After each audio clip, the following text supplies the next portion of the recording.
18ാം ലോക്സഭാ തെരഞ്ഞെടുപ്പിൽ CPM-ന് ദയനീയ പരാജയമുണ്ടായതിനെ തുടർന്നുള്ള വിഷയങ്ങൾ അവലോകനം ചെയ്യാനും തിരുത്തൽ നടപടികൾ എടുക്കാനുമായി CPM-ന്റെ നേതൃയോഗങ്ങൾ ചേർന്നുകൊണ്ടിരിക്കുകയാണ്. ഒരു പക്ഷേ ഈ വീഡിയോ അപ്ലോഡ് ചെയ്യുമ്പോൾ നേതൃയോഗങ്ങൾ കഴിയുമെന്ന് എനിക്കറിയില്ല. എന്തായാലും ഇപ്പോൾ ചേർന്നുകൊണ്ടിരിക്കുകയാണ്. രണ്ട് ദിവസത്തെ സംസ്ഥാന സെക്രട്ടേറിയറ്റ് കഴിഞ്ഞു. ഇപ്പോൾ സംസ്ഥാന കമ്മിറ്റി യോഗം ചേരുന്നതിലേക്ക് ഇപ്പോൾ കാര്യങ്ങൾ നീങ്ങിക്കൊണ്ടിരിക്കുകയാണ്. ഈ യോഗത്തിൽ പോളിറ്റ് ബ്യൂറോയിൽ നിന്ന് ദേശീയ ജനറൽ സെക്രട്ടറി സീതാറാം യെച്ചൂരിയും മുതിർന്ന CPM നേതാവും മുൻ ദേശീയ ജനറൽ സെക്രട്ടറിയുമായിട്ടുള്ള പ്രകാശ് കാരാട്ടും പൂർണ്ണസമയം പങ്കെടുക്കുന്നുണ്ട് എന്നാണ് നമുക്ക് അറിയാൻ കഴിയും. പോളിറ്റ് ബ്യൂറോ അംഗങ്ങൾ പങ്കെടുക്കുന്നു എന്നുള്ളത് വലിയ പ്രസക്തമായ കാര്യമാണെന്നൊന്നും ഉള്ള അഭിപ്രായം എനിക്കില്ല.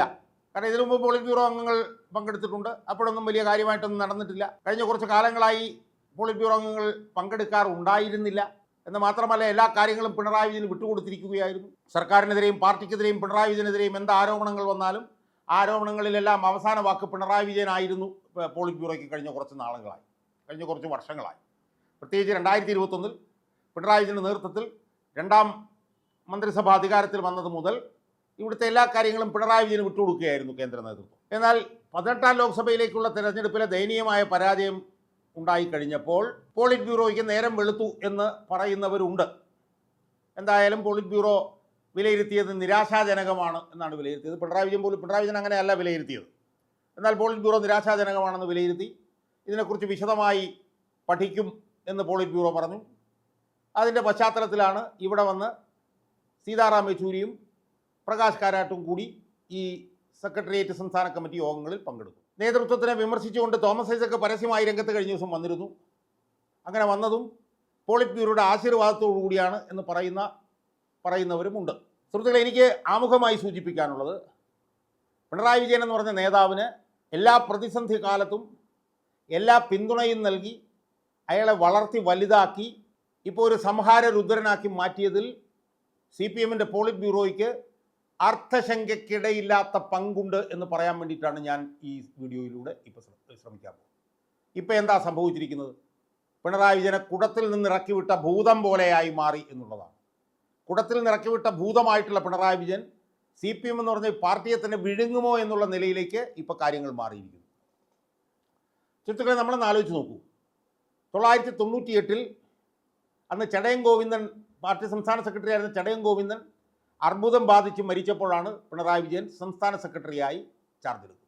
അതിനു മുമ്പ് ആ സമയത്ത് അദ്ദേഹം അന്നത്തെ നായനാർ മന്ത്രിസഭയിലെ ഊർജ്ജ വകുപ്പ് മന്ത്രിയായിരുന്നു. ആ മന്ത്രി സ്ഥാനത്ത് നിന്നാണ് 98 അദ്ദേഹം പാർട്ടിയുടെ സംസ്ഥാന സെക്രട്ടറിയായി നിയമിതനാണ്.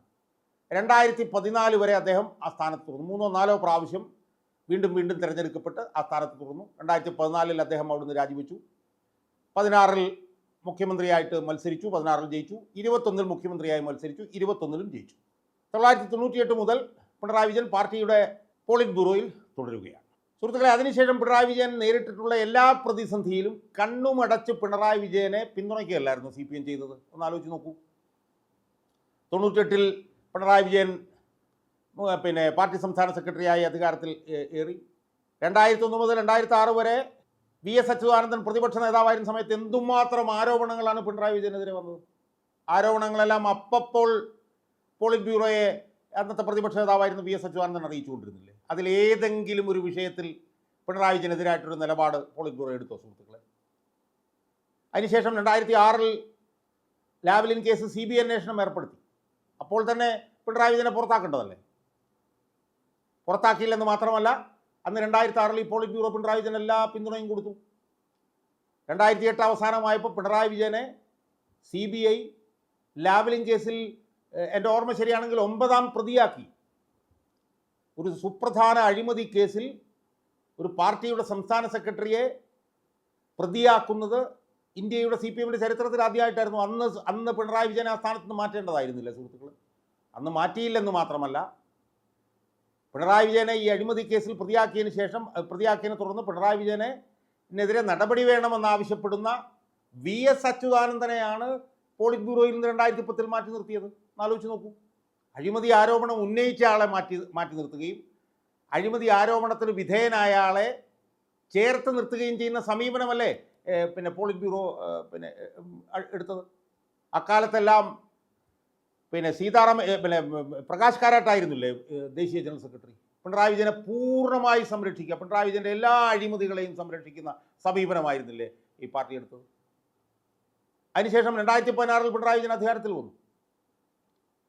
പാർട്ടിയിൽ വിഭാഗീയത ഇല്ലാതാക്കുന്നു എന്ന് പറഞ്ഞുകൊണ്ട് പാർട്ടിയിൽ തനിക്കെതിരെ നിൽക്കുന്ന മുഴുവൻ ആളുകളെയും ചവിട്ടി മെതിച്ചു പിണറായി വിജയൻ, ചവിട്ടി തേച്ചു, ചവിട്ടി കൂട്ടി പിണറായി വിജയൻ. ആ സമയത്തെല്ലാം പോളിറ്റ് ബ്യൂറോ പിണറായി വിജയന് പരിപൂർണ്ണ പിന്തുണ നൽകുകയല്ലേ സുഹൃത്തുക്കളെ ചെയ്തത്. അതിനുശേഷം 2016 ശേഷം എത്രയോ ആരോപണങ്ങൾ പിണറായി വിജയനെതിരെ വന്നു. ആ വന്ന സമയങ്ങളിലെല്ലാം തന്നെ പിണറായി വിജയനെ ചിറകിനടിയിൽ ഒളിപ്പിച്ചു നിർത്തുകയാണ് പാർട്ടിയുടെ പോളിറ്റ് ബ്യൂറോ ചെയ്തിട്ടുള്ളത്. അതിൽ സീതാറാം യെച്ചൂരി വന്നതിന് ശേഷം ഒരു മാറ്റവും ഉണ്ടായില്ല. ഉണ്ടാകുമെന്ന് ചിലരൊക്കെ ധരിച്ചു, പക്ഷേ അതൊരു തെറ്റിദ്ധാരണയായിരുന്നുള്ളത് പിന്നീട് മനസ്സിലായി. ഒരു മാറ്റവും പിന്നീട് ഉണ്ടായില്ല. പിന്നീട് നമുക്ക് കാണാൻ കഴിഞ്ഞത് പിണറായി വിജയൻ ചെയ്യുന്ന എല്ലാ തെറ്റുകളെയും കണ്ണുമടച്ച് വിശ്വസിച്ച് അയാളെ കൂടെ ചേർത്ത് നിർത്തി അയാളെ ചിറകിനടിയിൽ ഒളിപ്പിച്ചു കൊണ്ട് നിർത്തിയിരുന്നത് സീതാറാം യെച്ചൂരിയുടെ നേതൃത്വത്തിലുള്ള CPM-ന്റെ ദേശീയ നേതൃത്വമായിരുന്നു.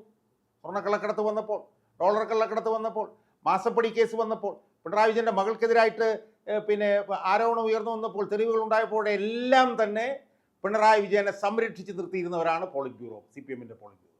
ആ പോളിറ്റ് ബ്യൂറോ ഇപ്പോൾ തെരഞ്ഞെടുപ്പ് തോറ്റു കഴിഞ്ഞപ്പോൾ നിരാശാജനകമെന്ന് പറയുമ്പോൾ പരിഹാസത്തോട് മാത്രമാണത് അതിന് കേരളത്തിലെ പാർട്ടി അണികൾക്ക് അതിനെ കാണാൻ പറ്റുന്നത്.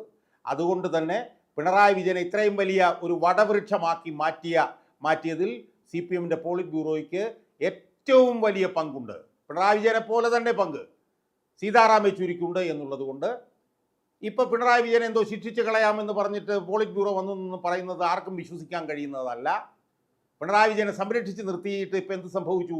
ഞാൻ ഈ വീഡിയോയുടെ തുടക്കത്തിൽ പറഞ്ഞതുപോലെ ഇതിൽ നിന്ന് കൂട്ടിൽ നിന്ന് അഴിച്ചുവിട്ട ഈ പറഞ്ഞ പോലെ ചെന്നായെ പോലെ, അല്ലെങ്കിൽ ഈ പറഞ്ഞതുപോലെ ഭൂതത്തിനെ തുറന്നു വിട്ടു എന്ന് പറഞ്ഞതുപോലെ ഇപ്പോൾ പുറത്തേക്ക് വന്ന ഭൂതം CPM എന്ന് പറഞ്ഞ പാർട്ടിയെ തന്നെ പൂർണ്ണമായി വിഴുങ്ങുന്ന ഒരു സാഹചര്യത്തിലേക്കാണ് ഇന്ന് എത്തിയിരിക്കുന്നത് എന്നുള്ളത് നമ്മൾ മനസ്സിലാക്കുക.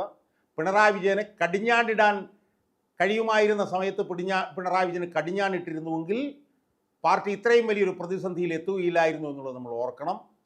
പിണറായി വിജയനെ കടിഞ്ഞാണിടണമെന്ന് ആ കാലഘട്ടങ്ങളിലെല്ലാം പറഞ്ഞുകൊണ്ടിരുന്ന VS അച്യുതാനന്ദനെ കടിഞ്ഞാണിടാനാണ് ഈ പാർട്ടിയുടെ കേന്ദ്ര നേതൃത്വം ശ്രമിച്ചത് എന്നുള്ളത് നമ്മൾ ഈ സമയത്ത് മനസ്സിലാക്കണം.